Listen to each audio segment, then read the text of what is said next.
안녕하세요. 여러분의 성공과 부를 응원하는 넥스트 빌리어네어입니다. 여러분, AI 전쟁의 무대에는 항상 주인공만 있는 게 아닙니다. 모두가 엔비디아를 바라보고 AMD와 인텔의 이름이 오르내릴 때 뒤에서 묵묵히 칼을 갈던 다크호스가 있습니다. 바로 미국 메모리 반도체 기업 마이크론 테크놀로지입니다. 마이크론은 그동안 투자자들의 관심에서 다소 벗어나 있었지만 최근 들어 AI 메모리 전쟁의 핵심 변수로 재조명되고 있습니다. 특히 AI 서버의 심장을 움직이는 HBM3 메모리 양산 성공은 글로벌 반도체 지형도를 바꿀 수 있는 사건이죠. 오늘은 이 기업이 왜 AI 반도체 전쟁에서 숨은 수혜주로 급부상하는지, 그리고 투자자가 이 흐름 속에서 어떤 기회를 잡을 수 있을지 깊이 파헤쳐 보겠습니다. 마이크론은 세계 3대 메모리 반도체 기업 중 하나로 삼성전자와 SK하이닉스와 함께 글로벌 시장을 주도해 왔습니다. D램, 낸드, SSD, 그리고 최근 가장 주목받는 HBM까지 전 라인업을 보유하고 있죠. 과거 마이크론은 PC와 스마트폰 수요에 의존했기 때문에 경기 침체기에는 수익성이 크게 흔들리곤 했습니다. 하지만 이제는 AI 데이터 센터, 자율주행차, 클라우드 등 미래 성장 동력에 깊숙이 연결되면서 기업 체질이 달라지고 있습니다. 투자자 관점에서 중요한 건 마이크론이 단순한 메모리 공급 업체가 아니라 AI 시대의 인프라 기업으로 재정의되고 있다는 점입니다. GPU가 엔진이라면 HBM은 그 엔진을 움직이는 고성능 연료입니다. 그리고 마이크론은 지금 그 연료를 공급하는 기업으로 변모하고 있습니다. HBM 시장은 현재 SK하이닉스가 1위를 달리고 삼성전자가 추격하는 양강 구도였습니다. 그러나 마이크론이 HBM3 세계 최초 양산을 선언하며 이 흐름을 바꿔놓고 있습니다. 마이크론의 HBM3는 단순히 기술적 성과가 아니라 엔비디아 H200 GPU에 채택되면서 글로벌 무대에 강력한 신호를 보냈습니다. 마이크론이 드디어 AI 생태계의 주류에 합류했다는 메시지였죠. 또 하나 주목할 점은 엔비디아의 공급망 전략입니다.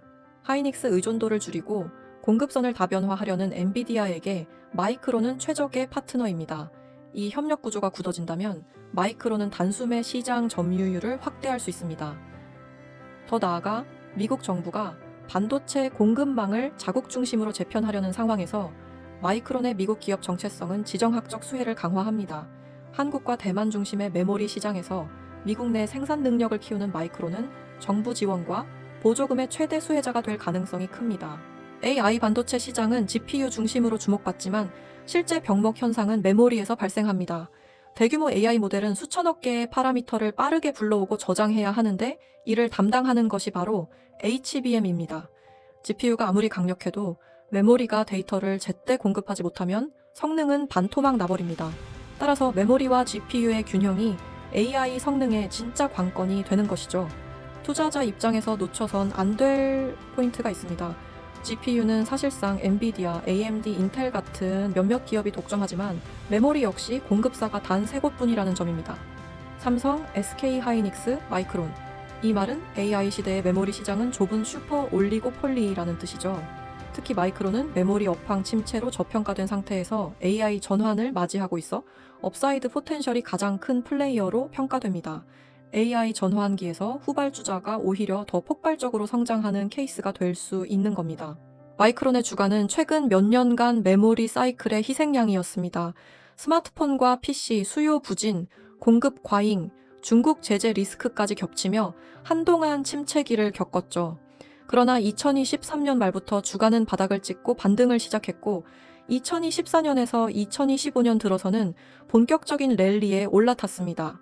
특히 HBM3 양산과 엔비디아 협력 소식은 기관 투자자들의 매수세를 불러왔습니다.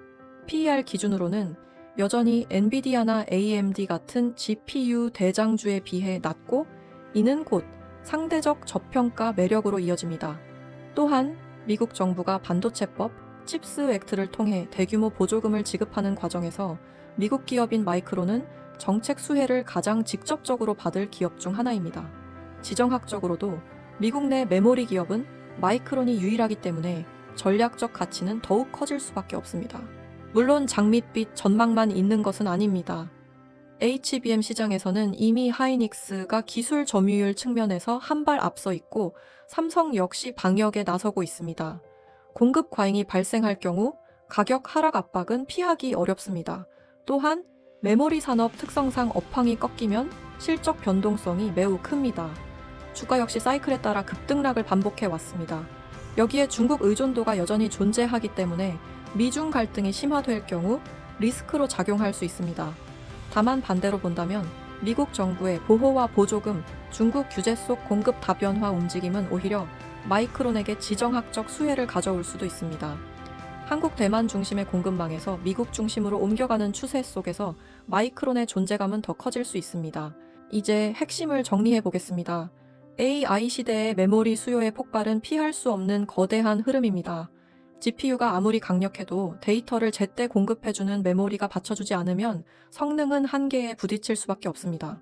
그렇기 때문에 앞으로 메모리 기업들은 시장에서 반드시 주목을 받을 수밖에 없고 그 안에서 마이크론의 존재감은 더욱 커지고 있습니다.